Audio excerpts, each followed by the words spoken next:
Hey guys, this is the Revolutionary Male. My name is Alex, and tonight I'm going to go ahead and cover an article from bestlifeonline.com entitled Paulina Porizkova, sorry, it's going to be hard to say that name, feels invisible at 56, even though she's a supermodel. And let's get into the article. As her life goes on, Paulina Porizkova has been consistently outspoken about aging and about the way our society becomes even more unfair to women as they get older.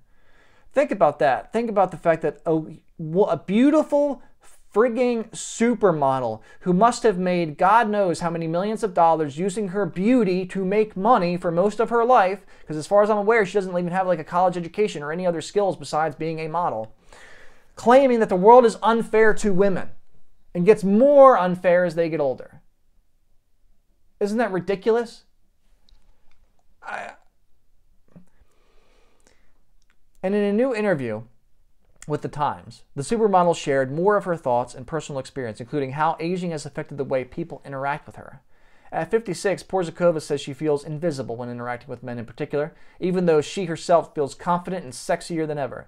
Her confidence is evidenced by the provocative photos she posts on her Instagram account, which to her are making a clear point about how our culture views older women in comparison to younger women.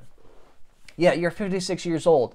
You should be invisible to most men, because most men aren't looking to get with a 56-year-old woman. That is just the reality of this. It's ridiculous that we have to have this conversation. But again, that's how much of, as Rollo Tomassi says, a gynocentric social order that we live in. In the interview, Porizkova also says she wishes women could come together to fight against ageism. But at the same time, she understands why some women undergo procedures to make themselves appear younger, because we aren't at that point yet. Read on to see what else the model had to say.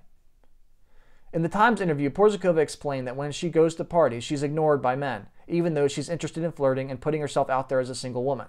Nobody believes me unless they see it, she told the publication. My girlfriends thought I was joking at first. Now they've all witnessed it. She continued, I'm now completely invisible. I walk into a party, I try to flirt with guys, and they will just walk away from me mid-sentence to pursue someone 20 years younger. I'm very single, I'm dressed up, I've made an effort, nothing. Well, now you know what it's like to be most men in the world for most of their lives. Most men are invisible to most women for most of their lives. That's just the reality here. You don't go, and I don't see like any women organizing groups to fight women on their standards, to say women should be interested in broke men. Women should be interested in men making $45,000, $50,000 a year. We have to get rid of this classism.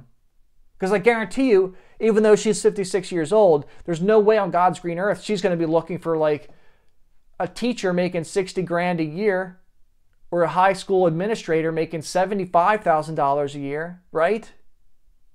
Even at 56? She's going to want a man who is at her status or higher. Continuing the article. Realizing this was happening made her feel bad about herself. Like the bullfrog you don't know until you're gone, she explained. It was around the same time my marriage fell apart. My husband was no longer interested in me, and as I started looking around, I realized I was invisible to the population at large. And I don't know the full details of this, but her husband wrote her out of his will when he got sick, before he died from his illness. He accused her of abandonment. Can you imagine what it was that she must have done for her husband to write her out of his will? He was like a famous guitarist for some big band from the 80s or something. Can you imagine what she must have done to have been written out of his will, to not have gotten any money?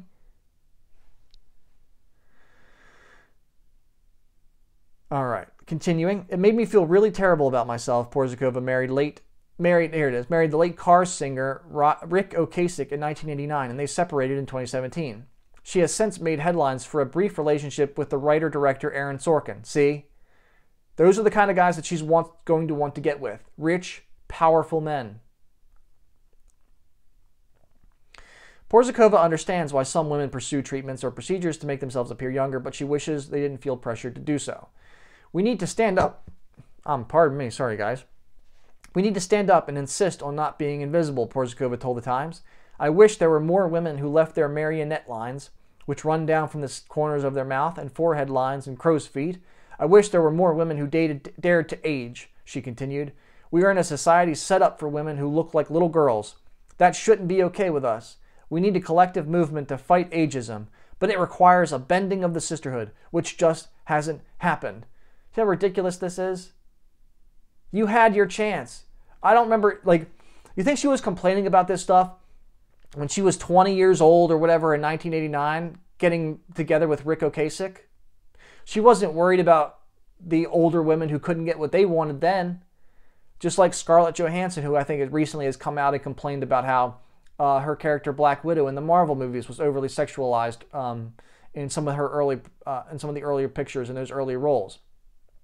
Well, I didn't hear her complaining about that fact when she built her entire modeling and acting career on her looks. Now that she is almost 40, of course she's going to complain about it. This is the way this always goes.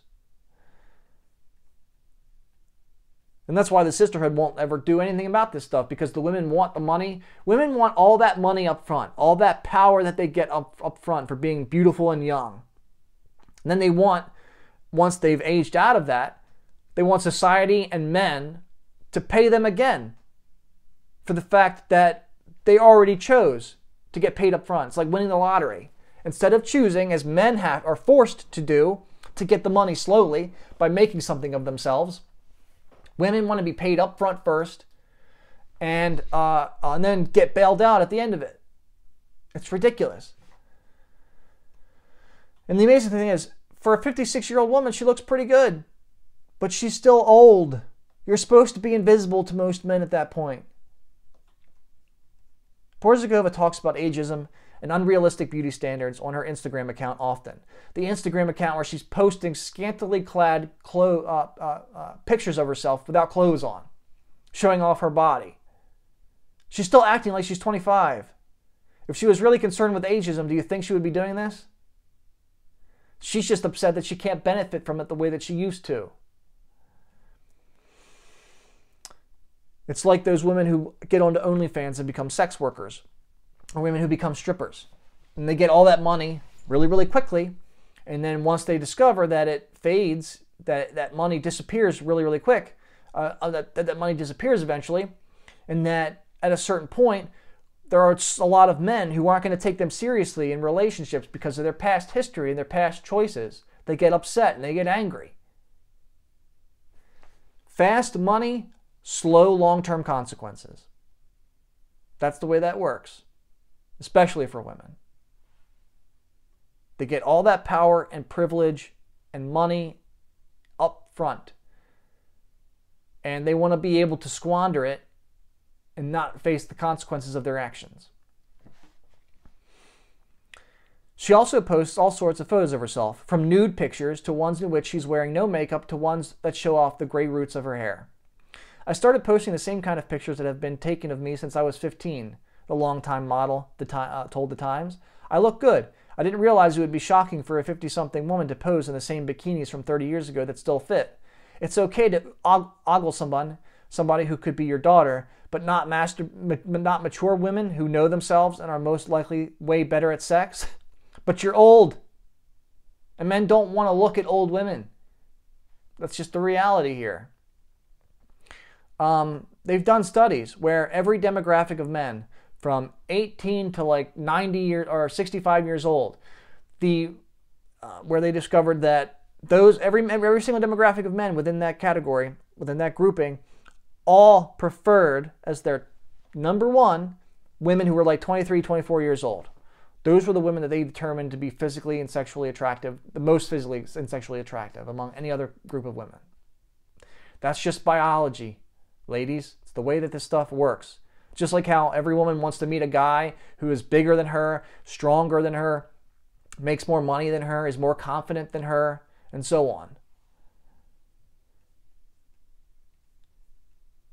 In November, next to a nude but censored photo, Porizkova wrote in part, "I post bikini and nude photos because I finally feel good in my skin." Good for you, lady. Whatever. "I don't do this for compliments or likes, although they are very nice indeed." Bull crap. This entire article, the entire original article, is based on the fact that you're not getting the attention that you once did. So of course you're doing it for attention. This is a joke. I'm doing it because you see thousands of images of younger women in the same situations. That's what you're used to seeing. No one tells them to put their clothes on. By what standard is it okay to ogle a nude teen but not a mature woman? Nobody said it's wrong to ogle a mature woman. What the hell are you talking about? I have done the same sort of photos since I was 15. Back then, I couldn't be proud of who I was because I didn't yet know who I was. I did what others asked of me. I posed for others. Cry me a river. After the interview with The Times was published, Porizkova received critical comments from Twitter users, as she deservedly earned, in my opinion. Some argued that receiving less attention now is just the result of being in a different stage of life, and that she needs to accept it. Just like men who are 5'6" accept that men who are 6 feet tall are going to get more attention from women than they do. And that they have to learn how to compensate for their short height. Or men who don't make a lot of money have to learn to compensate with their personality or something else to get attention from women.